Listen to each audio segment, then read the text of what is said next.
Hey my dear friends, Sam Haymart for Test Driven TV. Today we're test driving something very special, the 2019 Mercedes-Benz S560 Cabriolet. Now it's very special for a lot of reasons, but namely the fact that this is one of the largest luxury convertibles you can buy at any price. And it is a little bit pricey, but the thing is about this car is it really offers something different in the market that you're not going to find, well, pretty much anywhere else. So I'm going to show it to you inside and out. We're going to take it for a quick drive and I'm going to tell you what I really think.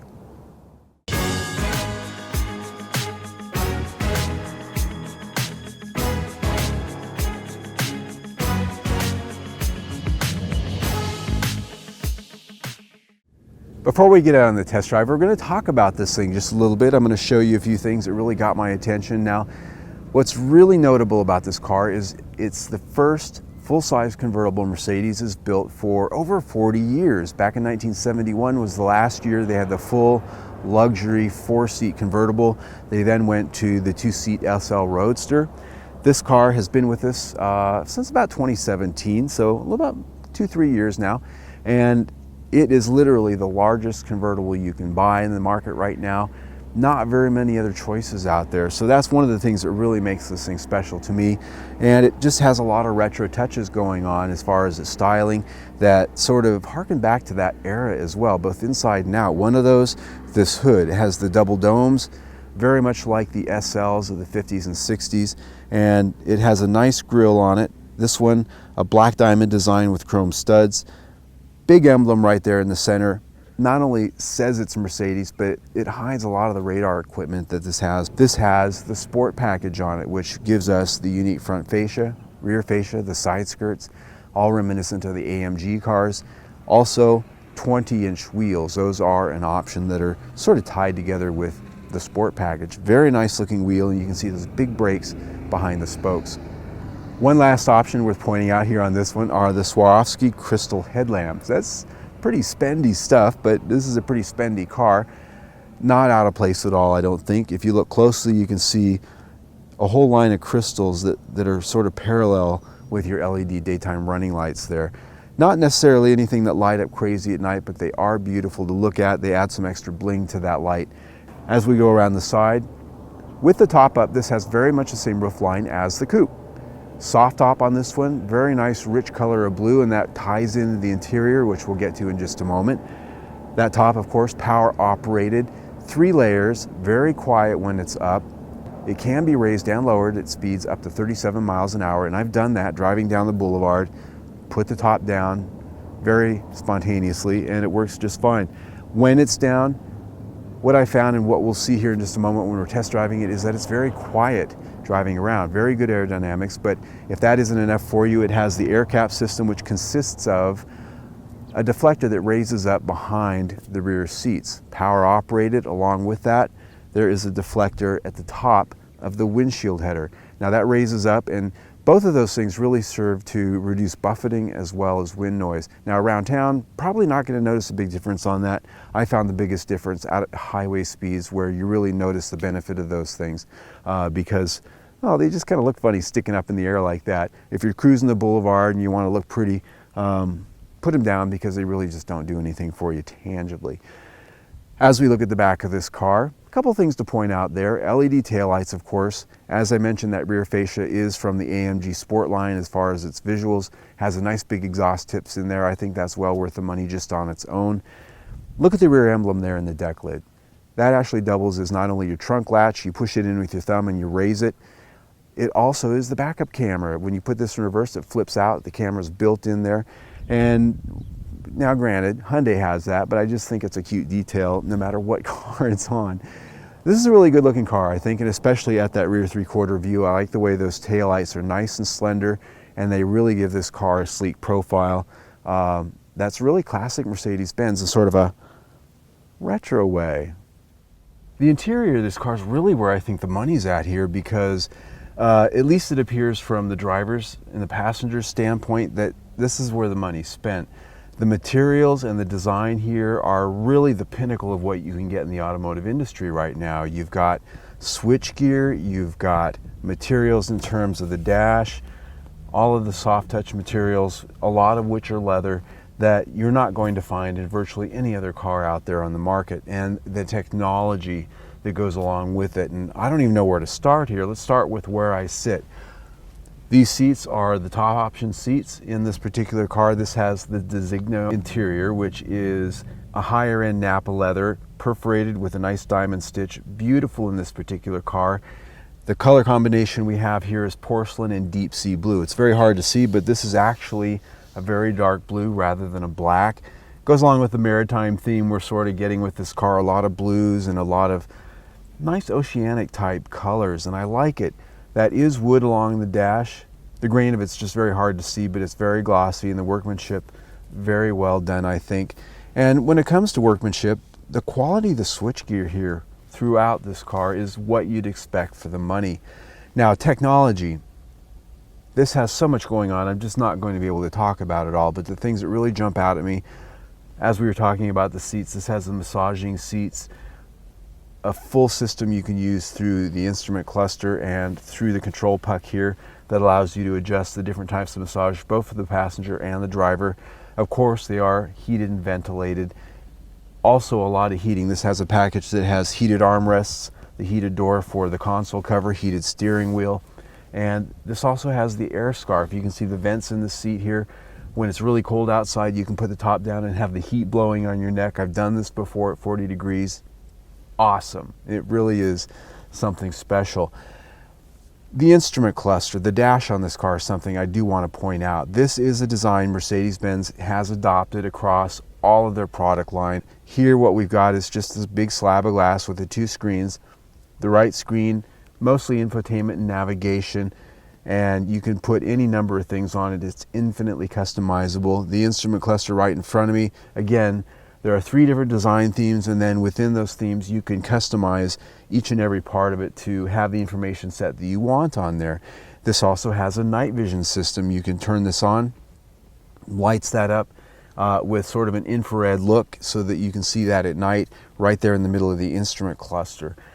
A lot of information when it's on and when you can see it. I love what they've done in terms of giving you all the data that you could ever want and customizing it. What I don't like is the design aesthetic of this big sheet of glass here. Not only is it hard to see, in fact, if you look at the view I'm showing you right now, what you're seeing with all the glare out here, especially with the top down, is what I see when I'm driving. The only time this is really an easily visible instrument cluster is at nighttime when we don't have glare. That is one of the big design downfalls of this in terms of its functionality. The other thing, in my opinion, though, from a design aesthetic, I look at this and I just see the big flat slab dashes of the big American cars from the 70s and the 80s. On that wavelength, though, if you look at the way the dash goes into the door panels and you've got that sort of concave look, that goes back to that retro theme we were talking about on the exterior in my dress, because what we're looking at there is a dash very similar to what we saw back in the 60s with some of the Mercedes-Benz cars at that time. And these big round vents fit into that genre as well. This has this console that flows all the way back from the front to the rear, so you only have 2 seating positions back there, but you do have heated seats in the back with the options we have on this car. It would appear there's not a lot of space for the rear seat, but in fairness, during my photography, these seats were pushed all the way back. Another significant option this has is the Burmester sound system. It's significant because it's expensive, $6,400 for this high-end audio system. That's more than Mark Levinson and Lexus. I don't know why that's a relevant thing for me to say, but what I have to tell you is that I think it's worth it. It's got a crisp, beautiful sound. You can crank the volume up to as high as it goes. There's not a single rattle in this interior around those speakers, but very little, if any, distortion. And when the top's down and the volume's up, to me, that is really a test of the sound system. Does it sound? Does it lose its sound quality? And I'm here to tell you that it doesn't. It's got a beautiful sound. The system also, of course, has Android Auto, Apple CarPlay, something I expect to see in here. And the controls on the console. At first I didn't really care for this setup too much, but you do have a dial that turns and it works as a puck. You also have this, which you can use instead as a touch-sensitive mouse pad. It has some of the same controls you would find down here. It really just lets you sort of use your preference for some of these things. Also, on the steering wheel, you've got touch-sensitive pads for your thumbs that you can also use as a third location to control what's on your screen. You can also use that over here on this left to control what's on your instrument cluster. So you never have to take your hands off the wheel. You can control your volume here or there. You can use those touch sensitive controls to manipulate what's on your screens. It's what you pay for here, man. All right, my friends, now it's time for a drive. The first thing I notice when I start this car up is the nice rumble of a V8, and that's really something that you expect to find in a car like this that costs as much as it does. A V8, and it has one. 4-liter twin turbocharged V8, 463 horsepower, 516 pound-feet of torque. That's a lot. 9-speed automatic transmission, and this model does have rear-wheel drive, not all-wheel drive like you're going to find with the AMG models. My big question, of course, is how does it go? Woo! Nice V8 burble. Woo! Okay, and I'm speeding.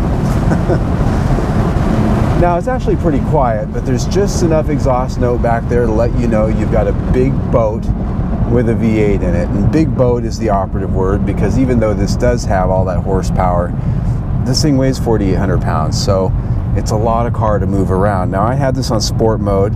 I do have paddle shifters here that I could have used if I'd wanted to go there, but using the sport mode, the shifts are a little bit quicker and it holds that gear a little bit longer when you're really accelerating, and it gives you a little bit of extra sound as well. This has an auto start stop system, which I don't like, but you can turn it off. It's not as aggressive as it is in some cars, which I like. This powertrain, though, for the most part, is most comfortable just cruising around town. It's got a nice low V8 rumble that just has a nice sound to it, and again, I think that's something that you pay for when you get into this category. Lexus and the new LS sedan is an example, just test drove that last week. Twin turbo V6. There's just something left wanting there, I think. Fuel economy on this: 17 city, 26 highway, 20 is the EPA combined rating you see on the window sticker. I actually got 20 this week with this, mostly driving city, a little bit of highway and a lot of romping on this thing, getting some power. Woo! Listen to that. Yahoo! Okay, all right. Now, I'm going around these curves kind of quickly here. These seats have this great feature in that it senses the G-force, and the side bolsters of the seats will curve into you to help keep you upright as you turn. And they're very gentle. As long as you're turning gentle, you turn aggressively and you speed up, they really squeeze in and grab you tight. And that's kind of like, at first I thought it was creepy, but I got to tell you, it's just kind of a nice feature knowing the car's there thinking about you like that. But I sort of got into the weeds here. Powertrain on this, more than enough power for this car. In fact, it can get a little scary if you drive it that way in your neighborhood like I'm doing right now.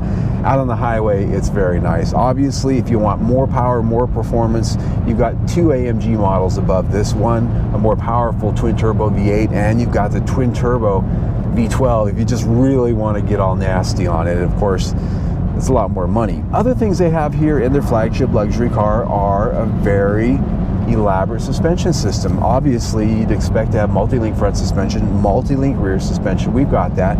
This comes standard with Mercedes-Benz Airmatic adjustable air suspension. Now, the air suspension can raise or lower depending on what your situation. There's a switch down here for that, but it automatically does that at speed.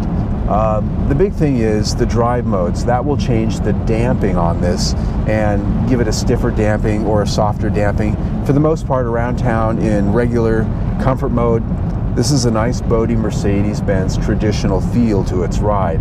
So around town, it's got a nice cushy sort of a little bit floaty ride, but it's very well controlled. And even though when you dial up sport mode and you get those stiffer dampers, you still get a lot of float that, while controlled, is still giving you that sense of comfort. But around town, just cruising in my neighborhood, this has a very nice demeanor to it. It's very quiet out on the road. As you noticed, we're driving with the top down. I do have the windows up because I've got a microphone here and I don't want too much wind noise on it.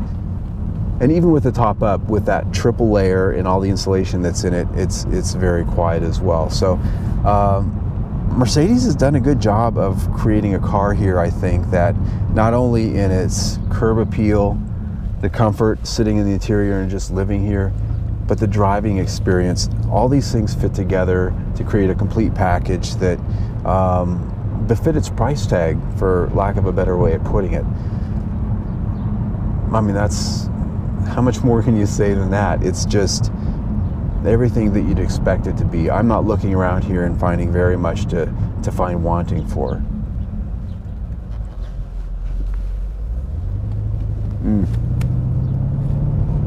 I don't know if you can hear that. That V8's just got such a nice sound.